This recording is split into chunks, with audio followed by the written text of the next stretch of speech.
Unofficial cat food. So cool. These are the striped campers. These here? Yeah. Raccoons.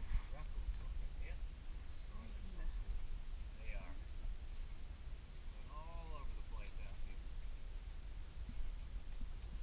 Oh yeah, they're really good.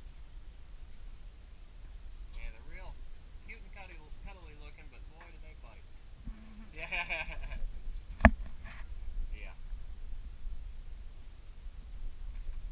Now, the raccoons we have in this area here are much smaller than they are in other parts of the United States.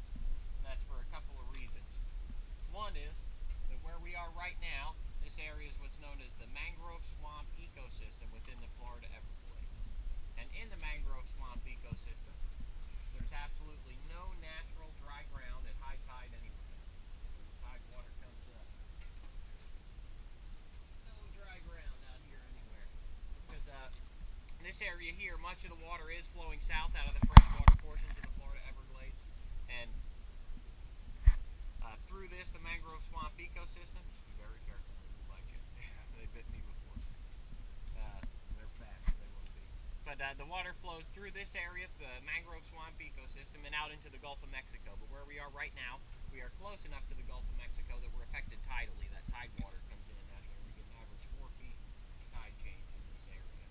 So, when the tide is high, all the land animals that live out here have to wait up in the trees. And then when the tide falls, the mud becomes exposed in areas, and they'll crawl down there and try and find any kind of shrimp, crabs, oysters, any little bit of food, shellfish that they can find to eat. So, as you can imagine, life's pretty tough for a land animal in a place where there really is no land. That's one reason why they're a little bit smaller. Another reason is the closer you get to the equator from anywhere in the world, so in the United States, the further south you go to get closer to the equator, the larger the reptiles will grow, like alligators, and the smaller the mammals will grow, like these guys, the raccoons we have here. And that's due to the climate. Reptiles are cold-blooded. They cannot generate their own body heat. They have to absorb it from outside of themselves. And they do that by soaking up the rays of the sun, from the air temperature, things like that. And they use that heat energy that they build up inside of their body to give them energy to go out and find food. So, closer to the equator, in a warmer climate, it's much easier for them to do that. That's why they're able to grow much larger closer to the equator. Mammals, on the other hand, are warm-blooded, and it's much easier for a smaller mammal to get rid of heat in a warmer climate than it is for a larger mammal. So that's one reason why they are stunted. There's some fish over here. See all those fish down there? Oh yeah. Jesus. Yeah, swamp piranha. No, they're saltwater catfish. Lots of them out here, no good to eat. So where's Elvis? Huh? Where's Elvis? Elvis? He's left the building. Yes. Yeah. The last time we were here, there was a giant alligator in one of these lakes, and we called him Elvis. Oh yeah? Yeah. No. He was a big sucker. Yeah. Yeah. Yeah, they move in and out of areas like this throughout the year due to the change in the salinity of the water. Because any alligator that comes to this area any time of year is taking a significant risk using fresh water. Any alligator that comes to this area is taking a great risk. Any alligator would. Because, as I told you, this is a mix of saltwater and freshwater. Alligators are typically a totally freshwater species of reptile.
Everybody having a good time? Oh yeah. Oh, yeah. Love those 180s. You went home a good driver, I'll say that. Yeah.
spot to stop and take pictures anyhow. If anybody would like to climb up here in the captain's chair and get their picture taken so you can tell all your friends you were out airboating in the Everglades on vacation, you are more than welcome to.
This is one of the big catfish.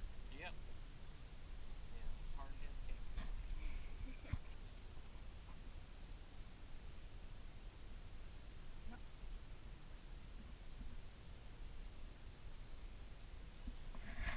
How big a difference is it from when the water is most shallow until it's at its highest? 4 feet. 4 feet. Yes, sir. That little steel whip? Yep. Yeah, all steering, no brakes, no reverse. Hey. The throttle. Yep. Yeah, handle is similar to a jet propelled. Oh, there's one. Hello, little friend. There he is, look at that. Lucky us. Yeah.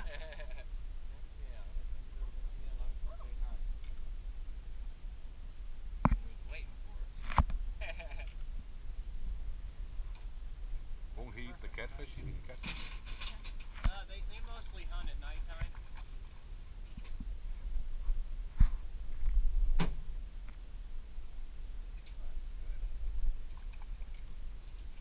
He's trying to come eat me. Maybe he's going for the catfish.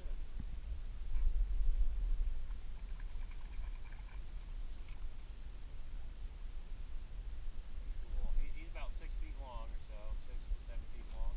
You get a good estimate overall length in feet by the distance between his eyeballs and his nose. That distance in inches is a rough overall estimate of total length in feet. It's difficult to tell while they're in the water. So as I said, the alligators, That's pretty long.